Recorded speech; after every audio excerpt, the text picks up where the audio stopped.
നിഷേധിക്കുന്നില്ല. പഠിത്തവും കഴിഞ്ഞ് മകൾക്ക് വിദേശത്തൊരു ജോലി വേണമെന്ന് ആവശ്യം പറഞ്ഞപ്പോ ഞാനൊരു ഏജൻസിയെ പരിചയപ്പെടുത്തി. ആരും നിർബന്ധിച്ചൊന്നുമില്ലല്ലോ. സ്വന്തം ഇഷ്ടപ്രകാരം തന്നെയല്ലേ മോളെ കയറ്റി വിട്ടത് ഏജൻസി. അവരോട് പോയി ചോദിക്കണം.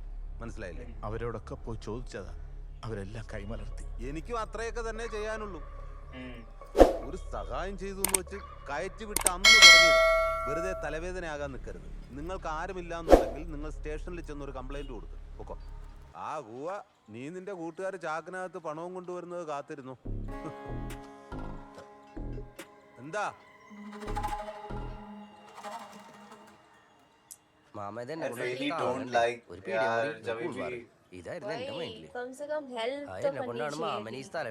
Super market പണിപ്പിച്ചോണ്ടിരിക്കണ. നിന്റെ ഈ മുഖത്തെ പാടൊക്കെ നിനക്ക് ഓർമ്മയുണ്ടല്ലോ അല്ലേ? ആ ഫേസ് ക്രീം കേസിൽ നീ ഇപ്പൊ നാട് മൊത്തം നാറി നിൽക്കുകയല്ലേ? ആ കാര്യം ഞാൻ എപ്പോഴാ പുള്ളി അറിയാണ്ട് പോയി അന്വേഷിക്കുന്നുണ്ട്. നീ മാത്രമല്ല, നാട്ടുകാരെല്ലാരും അന്വേഷിക്കുന്നുണ്ട്. അതുകൊണ്ട് ഈ നാറ്റം മാറണമെങ്കിലേ എന്തെങ്കിലും വലുതായിട്ട് ചെയ്ത് കാണിക്കണം. ആൾക്കാര് ഞെട്ടണം. നീ എന്റെ കാര്യം തന്നെ ഒന്ന് നോക്ക്. പലരെ ഞാൻ നന്നായിട്ട് വെറുപ്പിച്ചിട്ടുണ്ട്, ഇല്ലാന്ന് പറയുന്നു. പക്ഷെ അവർക്ക് പോലും ഉള്ളിൽ എന്നോട് നല്ല അസൂയുണ്ട്. അങ്ങനെ ജീവിച്ച് കാണിച്ചു കൊടുക്കണോടാ.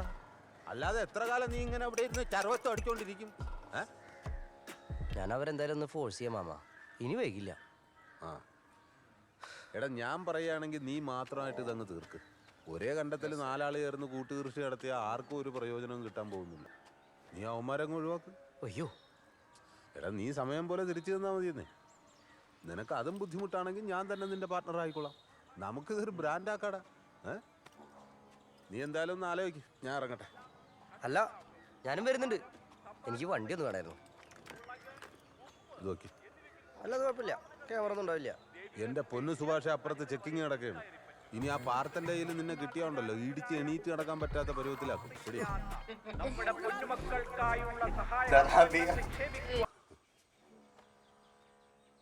ചടങ്ങുകളൊക്കെ കഴിഞ്ഞാണോ അല്ലേ?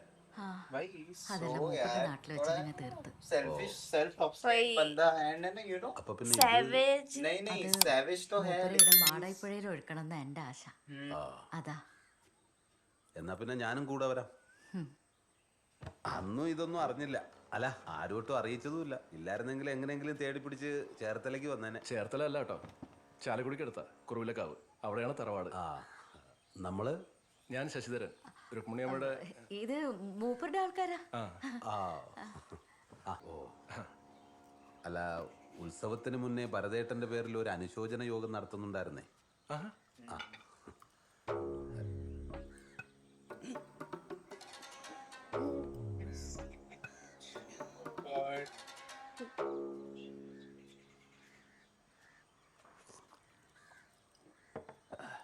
അപ്പോ അതിനെല്ലാരും ഉണ്ടാവോന്ന് അറിയാനാ. അയ്യോ, ഇവരാരും ഉണ്ടാവില്ല. ഞാനും മോനും വരാം.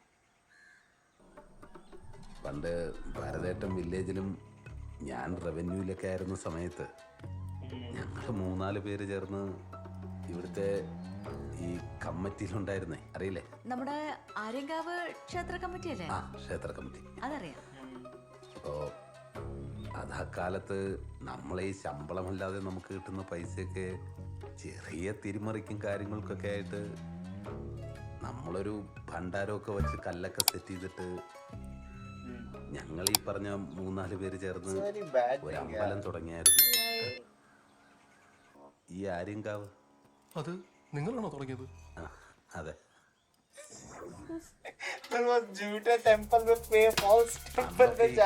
പരിപാടി പിടിക്കാനായിട്ട് പല ട്രാപ്പുകളും വെച്ചിരുന്ന കാലമായിരുന്നു. നമ്മളതിൽ നിന്നൊക്കെ ഒന്ന് എസ്കേപ്പ് ആവാനായിട്ടാ ഇതൊക്കെ തുടങ്ങിയത്. നമുക്ക് തരേണ്ടതൊക്കെ ഈ ഭണ്ഡാരത്തിൽ കൊണ്ടിട്ട് കഴിഞ്ഞാൽ നമ്മളങ്ങനെയാ അത് ഡീൽ ചെയ്തുകൊണ്ടിരുന്നത്. കുറച്ചു കാലത്തേക്കായിട്ട് അത് പ്ലാൻ ചെയ്തിരുന്നത്. പക്ഷേ ഇത് കയറി അങ്ങ് കൊളുത്തി. ദേവസ്വമായിട്ട് ലീഗലി കണക്ട് ചെയ്യാൻ പറ്റിയില്ലെങ്കിലും തലവേദന ഒഴിവാക്കാൻ അവിടെ ഉള്ളവരെയൊക്കെ വേണ്ട പോലെ കാണുന്നുണ്ടായിരുന്നു. ഈസി ആയിട്ട് ഇതുവരെ എല്ലാം പോയി. പക്ഷെ ഇപ്പം അവിടെ ഒരുത്തനെ പൊക്കി. അത് പിടിച്ചൊരു അന്വേഷണം വന്നു കഴിഞ്ഞാൽ നമ്മൾ തൂങ്ങും. അതിൽ നിന്ന് ഒഴിവാകണമെന്നുണ്ടെങ്കിൽ വലിയൊരു പൈസ കെട്ടി വെക്കണം. ഒന്നുമില്ലെങ്കിൽ ആ പൈസ ജയിലിൽ പോകേണ്ടി വരും.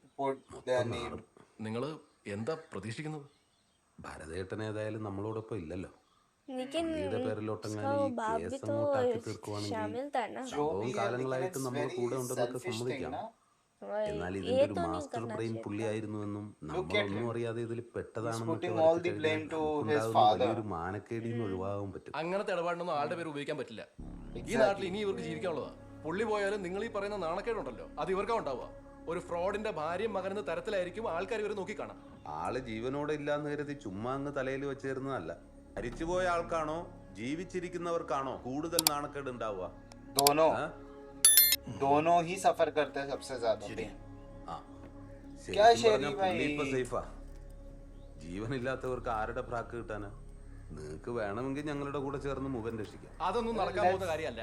നിങ്ങൾ പറയുന്ന പോലെ അത്ര എളുപ്പമായിരിക്കില്ല പിന്നീടുള്ള ഇവരുടെ ജീവിതം. എല്ലാം കൂടെ അറേഞ്ച് ചെയ്തതില് ഒരു 75 ലക്ഷത്തിന്റെ ഷോർട്ടേജ് ഉണ്ട്.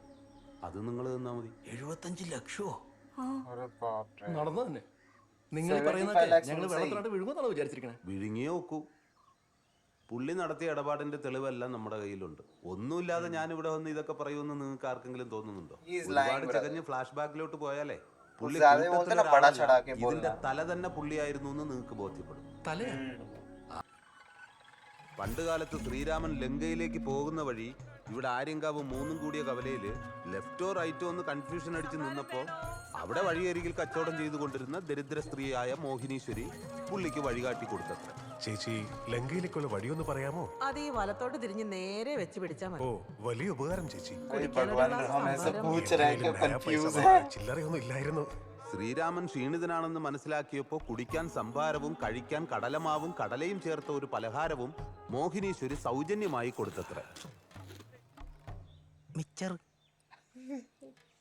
അത് തന്നെ.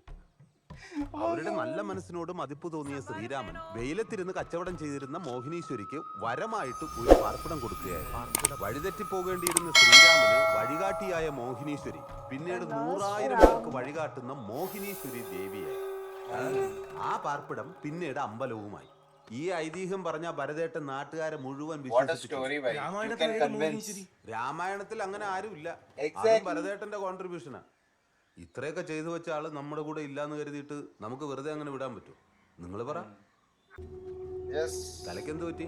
തേങ്ങ ഉടച്ചതാ ആര്യങ്കാവ് അമ്പലത്തില്. ആ, നല്ലതേ വരും. ശരി. फेक टेंपल खोल के रखा और ऐसा बात कर रहा है. Do you have any shit? Come on, guys. Bharatan family. Assemble. Bhai, we have to assemble, bhai. We have to fight this guy. This guy is not good guy. അച്ഛമ്മയുടെ അതെല്ലാരും വിളിക്കുന്ന പേരല്ലേ ശരിക്കുള്ള പേര്?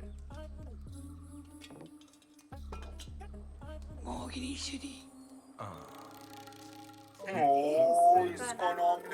അമ്മയ്ക്ക് അച്ഛനോടുള്ള ദേഷ്യം വരുമ്പോ ഒക്കെ മാറിയോ? പൊറുക്കാൻ പറ്റുന്നൊന്നുമല്ല ചെയ്തത്.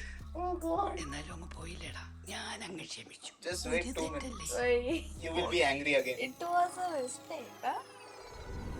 ഒരു നാടിനെ മുഴുവൻ പറ്റിച്ചോ? ആ, അങ്ങനെ അയാള് പറഞ്ഞിട്ട് പോയെ. അച്ഛനാണ് തുടങ്ങിയെങ്കിൽ ഈ പൂജയും വഴിപാടൊക്കെ ഒന്ന് സോഫ്റ്റ് ആക്കായിരുന്നു. നാട്ടുകാരെ പറ്റിച്ചാ പോരെ, ദ്രോഹിക്കണ്ടല്ലോ. മരിച്ച് മണ്ണടിഞ്ഞാൽ ഇയാളെ കൂട്ടുന്ന രാഗാൻ വരട്ടെ. വേണ്ട. അതെ, ഈ കോവിന്ദൻ എന്തെങ്കിലും ചില്ലറ കിട്ടാൻ വേണ്ടി നമുക്ക് നേരെ എറിഞ്ഞാണെങ്കിലോ? അങ്ങനെ ഒരാൾ വന്നിട്ടില്ലെന്ന് വിചാരിച്ചാൽ മതി, ഒരു കുഴപ്പമില്ല. നമുക്ക് മാറ്റുന്ന വീട്ടിൽ പോവാം. ഒന്ന് പോയി എവിടുന്ന്.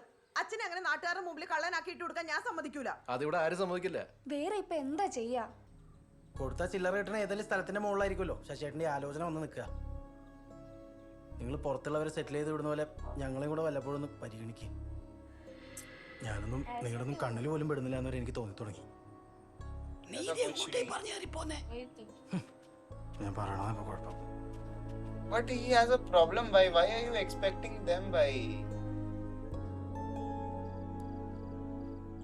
समझना चाहिए भाई. Sage. हाँ, we have a bed sheet like this जो बेड पे लगा हुआ है ना, सेम है हमारे पास, सेम.